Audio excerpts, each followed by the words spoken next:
All right. So we are in chapter 5 of God Will Work With You, but Not For You, a Living Philosophy by Lao Russell. Chapter 5, Mind Consciousness. The third stage in human unfolding is mind consciousness, which is the stage that follows sense consciousness. It is the stage represented by world geniuses. The average man considers geniuses to be specially born. They are not specially born, however. They are like other men, except that they are farther unfolded spiritually.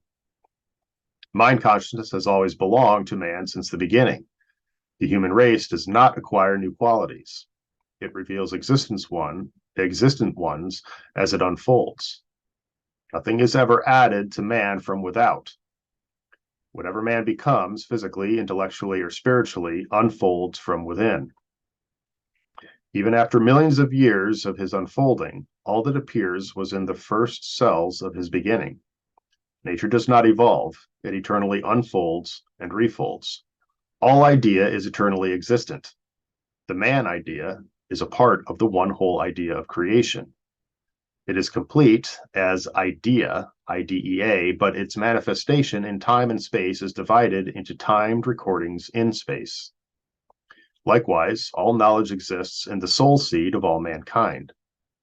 The genius discovers this fact from much aloneness, much meditation, much communion with nature. He discovers that knowledge comes in flashes of inspiration as he desires it. When he expresses his desire by inner thinking, it unfolds within his consciousness, and he recognizes it. He realizes that he has always known it. The genius knows that knowledge is limited to unchanging cause and cannot be acquired through fleeting effects of ever-changing matter unless translated back to cause by inner thinking. Effects of motion are observed by the senses, but the senses cannot acquire knowledge. The sense can record and repeat effects, but cannot know that which they record and repeat. Knowing, therefore, that knowledge is a quality of mind only and cannot be sensed, and also knowing that creative energy has its existence in mind only, geniuses acquire power to command material bodies from within their own consciousness. The more they become aware of their own centering consciousness, from which their knowledge and power is extended, the more they become aware of their divinity and oneness with God. Increasing God awareness gradually brings the ecstasy of the God mind and full awareness that God is forever working with them as they work with Him to give masterliness to their creations. Works thus created endure forever. No work of man is enduring unless created in the ecstasy of God awareness, which characterizes all geniuses. All works of man, which are but the recordings and repeatings of sensed observations and memories, are but transient and fleeting. God is not in them. Man's senses alone are in them. They are soulless. They do not inspire, for inspiration is not in them. Men who have reached that high state of consciousness know their destiny from early childhood. They are in full control of their destiny and would not compromise for all the wealth in the world. Once they have found the treasures of heaven within themselves, they would die penniless rather than sully their creations. To them, it would be an exchange of immortality for a mirage. Every genius is aware of his exalted position as divinely inspired messenger to those who are seeking the light. Those thousands whom he inspires are exalted to greater and still greater heights. The human race is thus enriched by each inspired messenger to man who speaks to man in God's inspired language. It is through such messengers that culture comes into the world to slowly uplift it to its higher stages.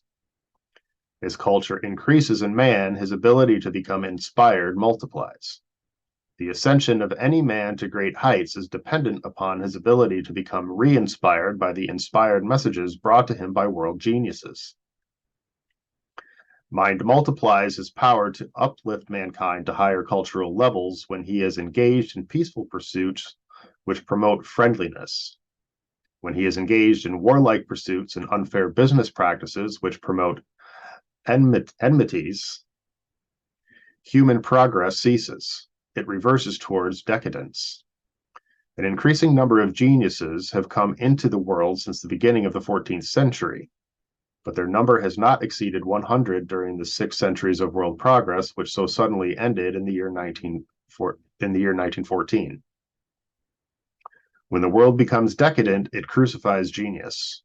Lack of recognition and patronage prevents genius from giving its priceless treasures to the world. In addition, many lose all opportunity of enriching the world by being compelled to kill men instead of serve them. The measure in which inspiration is withdrawn from men is the measure in which spiritual decadence takes whole civilizations back toward their primacy. God will work with men who desire to work with him, but he will not work for men beyond their own desire. Decadence is more conspicuous in the great masses who have not advanced to the point where they have the slightest awareness of that spiritual state of mind which inspiration is. There are countless millions of these uninspired, unillumined human units who are still deeply barbarian. There are many, many thousands, however, who have developed the inner vision and the inner ears which inspiration unfolds in every man. These many thousands are the fruit of the few who have made them inwardly see and hear those concepts of imaginings and the voices which arise from nature's silences that are beyond the range of physical perception. These are the ones who will save the race, if it is to be saved, but their numbers are 1 to 1,000, or even less. They are the few cultured ones who love a symphony concert and would suffer at a prize fight, against the countless thousands who love the prize fight and would suffer at a symphony concert.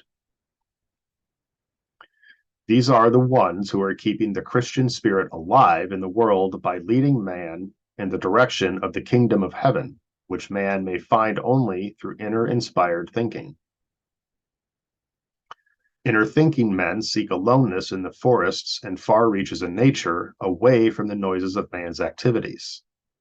They thus insulate themselves from their own body desires and from all sounds which are not the rhythmic pulsations of nature. Such aloneness leads to deep meditation and silent prayer. Aloneness invites close communion with God. He who thus seeks God will find him. He will know him by seeing his light with inner vision, hearing his voice coming out of nature's silences in the rhythms of its heartbeat, and feeling the ecstasy of his love nature upon which his universe is based. In such great aloneness of man with God, all that is evil in primate man disappears into its own dark. The great masters could not possibly interpret God's rhythmic language if even the slightest trace of evil touched their thinking. Likewise, no man can listen with his soul to the rhythmic symphonies of the great masters and think evil while so listening. Herein lies the great power of music in conserving and multiplying the Christian spirit among men. Music is the greatest of all the powers used by man to bring about the state of universal brotherhood, which is primarily essential for a Christian civilization. Painting is the next great power for inducing inspiration, which leads to inner thinking. These statements are so liable to challenge by the unthinking that it is necessary to recall that painting and music, such as we know them in our day, were unknown until the 12th and 15th centuries, respectively. The spiritual nature of either music or painting could not unfold while the memory and love of bloodshed was so strong in the race that the greatest pleasures of its men, women, and children were gladiatorial killings and the rending of humans by lions. Inner spiritual thinking had begun during the Hellenic age and evidenced its effect in the beauty of architecture and sculpture, but by the time Jesus was born, there had been 400 years of decadence in which bloodshed became the greatest pleasure. While the human race was in such a primate stage, it could not comprehend God's rhythmic language. His cosmic language could only be comprehended and interpreted by those who were seeking the kingdom of heaven by inner spiritual thinking. The stage of human unfolding had never been reached until Leonardo and Raphael gave the world their interpretations of nature's rhythms in the art of painting. Perhaps it has not occurred to humanity at large that Leonardo and Raphael were the strongest force in reawakening the Christian spirit. The church of that day spoke to men in a language which had no meaning to them. They had no opportunity for comprehension, for Latin words conveyed no meaning to them whatsoever. Leonardo, Raphael, Michelangelo, and many others spoke to the people of that day in God's language of color, rhythms, and forms which they did understand. Even the most lowly peasant could understand the Last Supper, or the Madonna and Child interpretations of numerous followers of Leonardo. Jesus became alive and real to them. The apostles and other figures, which to them were holy, rose before their eyes and filled them with a new hope.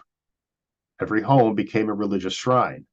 Jesus and their Blessed Virgin were in their very presence.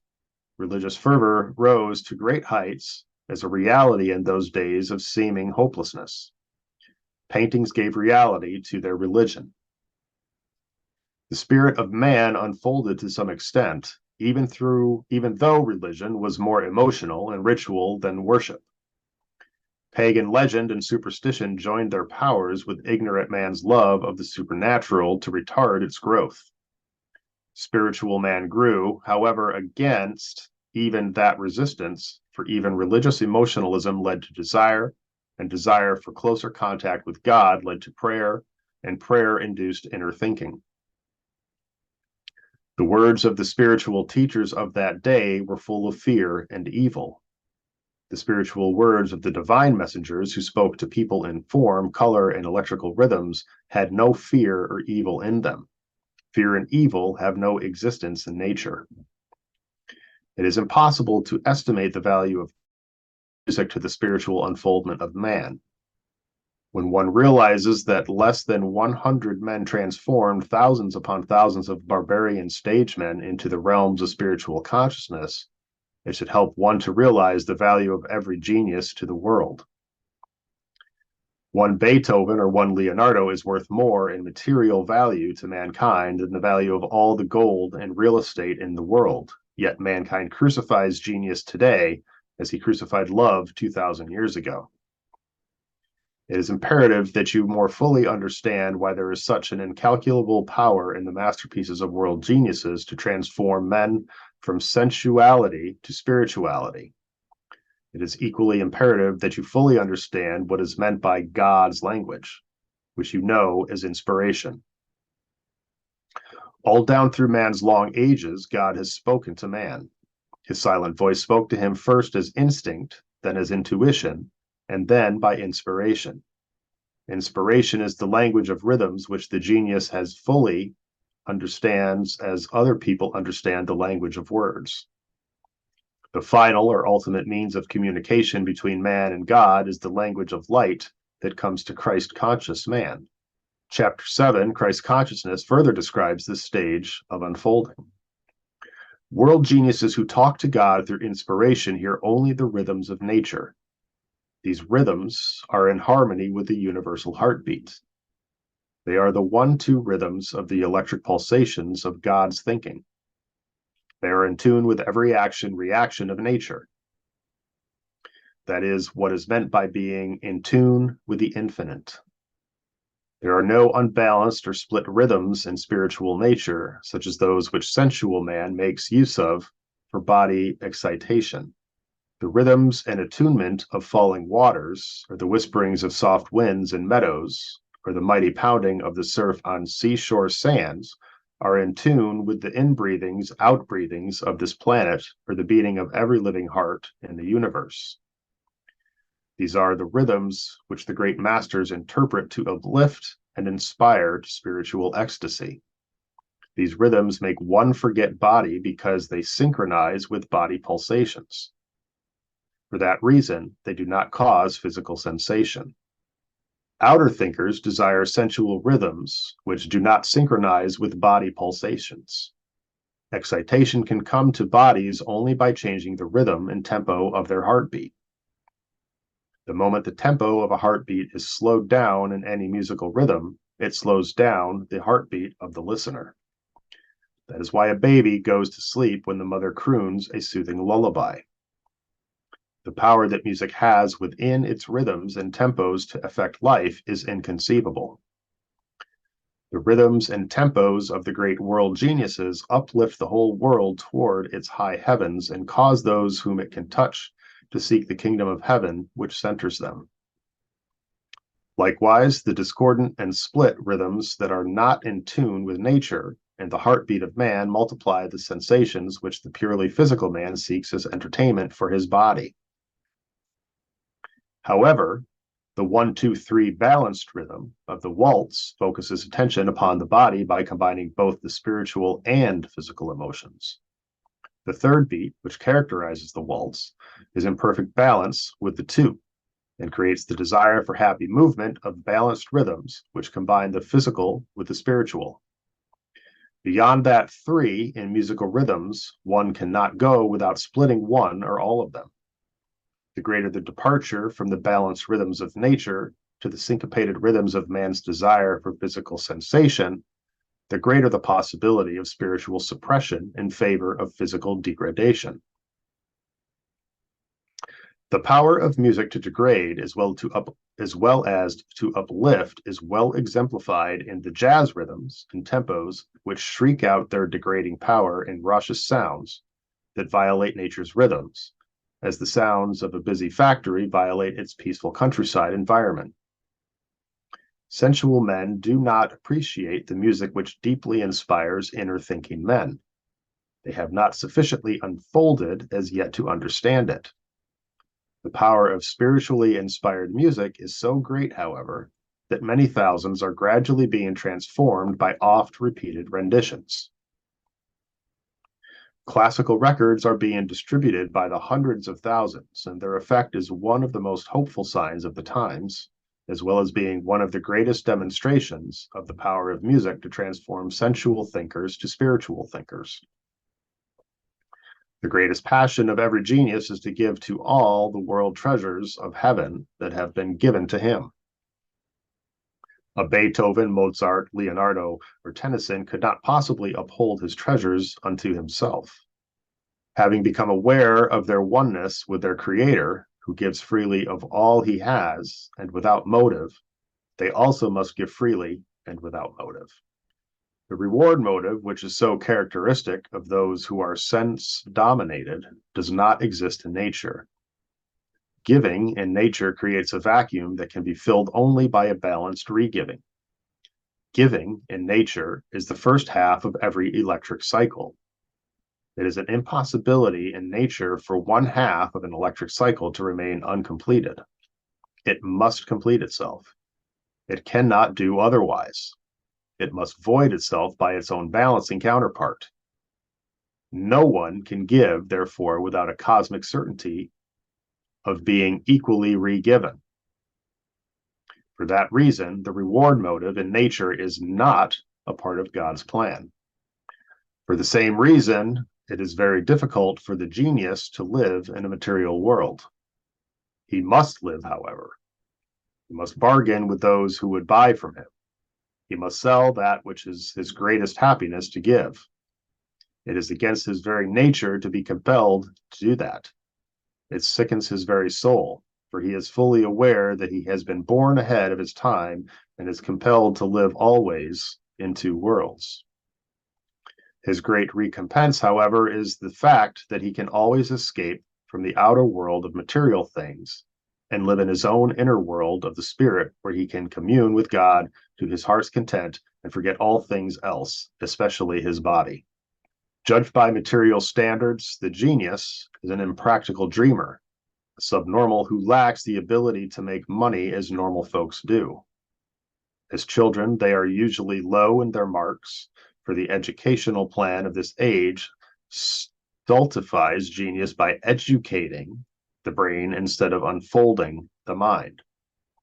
Thomas Edison was sent home from school with a note from the teacher advising his mother to put him in a school for subnormals.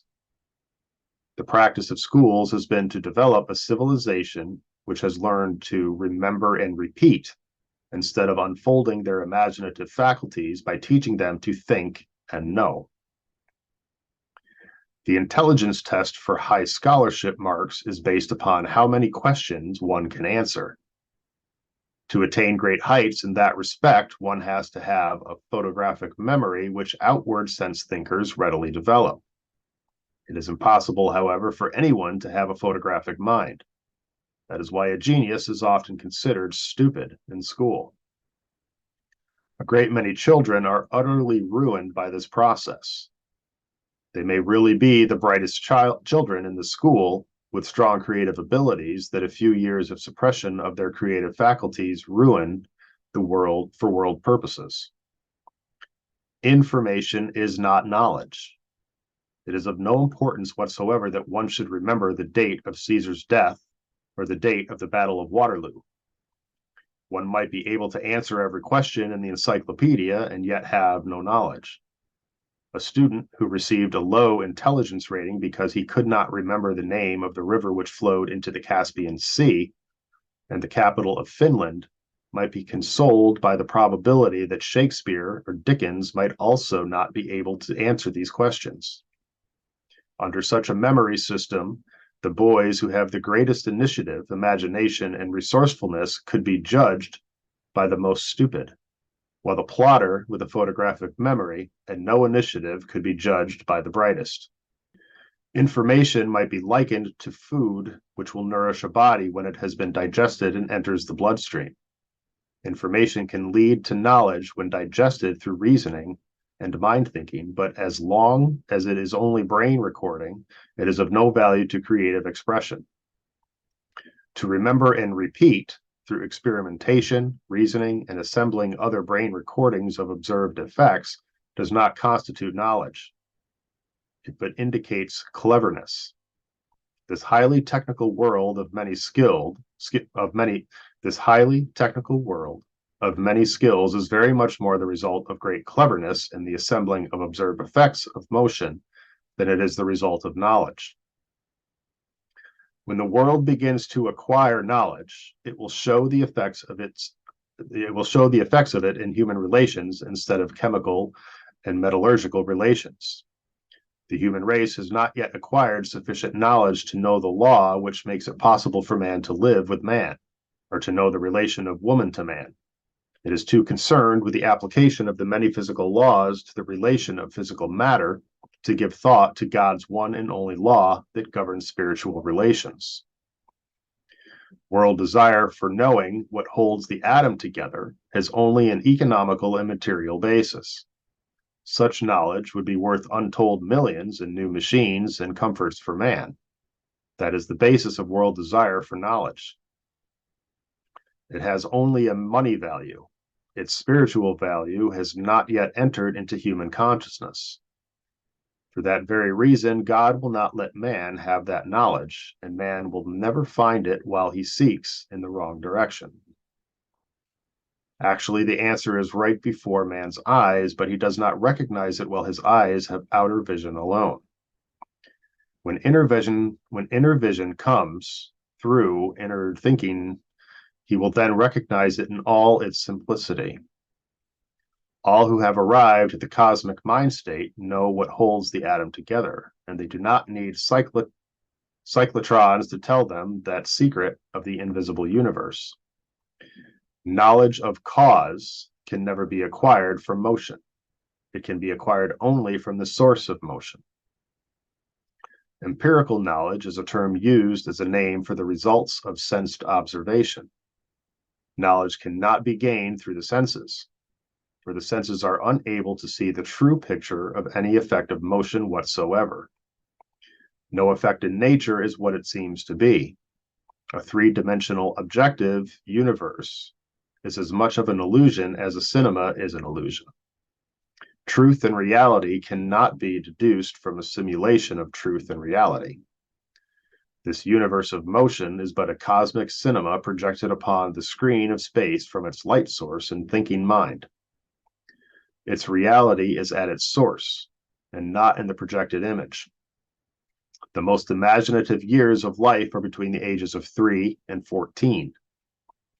During those years, whatever is creative in a child should be developed and encouraged. Instead of cramming for examinations, where questions are to be asked, children should be encouraged to take an hour's walk either in the woods or through a store or around a city block, then asked to write an essay on what they saw or what their thoughts were. A creative education should be based upon doing things which cause the children to think and know, rather than to remember and repeat. During school years, the main object should be to develop a creative expression by stimulating the imagination. That is helpful in awakening that spark of genius which is in everyone, for creative expression compels inner thinking. A small percentage of time should be spent in giving them the essentials for that expression, such as simple mathematics, grammar, spelling, and geography. Every other study, such as history or languages, one should get by reading during subsequent years. It would be better for the new generation if all history study could be withdrawn from the schools. It is all written upon a war basis and the glorification of the desire in pagan man to kill his fellow man. History as written for schools is a war-to-war inventory. Its motive is to promote hero worship of world killers. The motive upon which history should be written, if its purpose is to enlighten the human race instead of degrading it, is to teach the lessons of agony that wars have given to man. They should be lessons which demonstrate that war does not pay, as some of our crime lessons demonstrate that crime does not pay. We had a long period of crime movies which promoted increased crime and juvenile delinquency because it glorified the criminal. Burglars, killers, and outlaws were characterized as heroes. The effect upon the world's increase in crime and youth delinquency was so noticeable that the entire motive had to be changed to act as a lesson for crime deterrent. All history studies should be rewritten upon this basis. Drawing, painting, sculpture, and music should be a part of every child's education. Children always love to draw. Desire for drawing and painting develops in early childhood. It should be encouraged in every way. Likewise, the music of the great masters should not only be heard, but analyzed until thoroughly understood in comparison with the split rhythms of sensualism. The principle of educating the senses, instead of unfolding the treasures of the mind in creative expression, is not only very hurtful to the individual, but is harmful to the effort of keeping the Christian spirit alive and multiplying it throughout the land. Every accentuation of sensuous thinking lessens the desire for spiritual expression and increases all of the qualities which the human race must eliminate in order to progress towards its goal. To spend valuable years in thus stultifying and smothering that spark of divinity, which must someday be illumined into activity for every man, is a great and tragic pity. My husband, who has achieved masterliness in all of the 5 fine arts, besides making invaluable contributions to science, often says that the most fortunate happening of his life was being taken out of school at 9. He fully knew his destiny at 7 years of age, as practically all geniuses do. Summary. Jesus said, "Seek ye the kingdom of heaven within you." The genius has come very close to having reached that center which Jesus had himself completely found. When this stage in human unfolding has been reached by enough of the human race to dominate its transactions, one with another, wars will be impossible. Material values are the basis of all wars. The genius stage of unfolding places no value whatsoever upon material things. Greed and inquisitiveness is not in it. The sense of evil is not in it. It would be impossible and unthinkable for a Beethoven or Sibelius to even think the inharmonies which are necessary to wage war. The only way to hold a civilization together is to bring a cosmic harmony into it through transactions based upon love. It is impossible to hold it together as a workable organization in any other way.